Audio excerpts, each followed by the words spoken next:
Hamas এই বইটি Paulo ক্যারিডির লেখা, ইটালিয়ান ভাষা, ইটালিয়ান থেকে ইংরেজিতে অনুবাদ।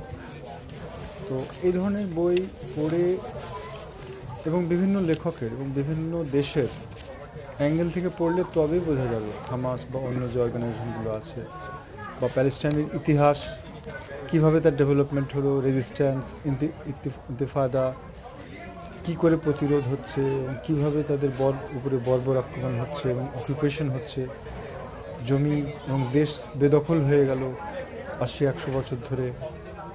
এই যে ঘটনা পরম্পরাগুলো বিভিন্ন অ্যাঙ্গেল থেকে বুঝে তবে মিলিটারি বিশ্লেষণটা করা যাবে, রাজনৈতিক বিশ্লেষণ করা যাবে, তারপরে কর্মসূচি ঠিক করা যাবে, তারপরে কি করা যায়, সলিউশন বার করা যাবে।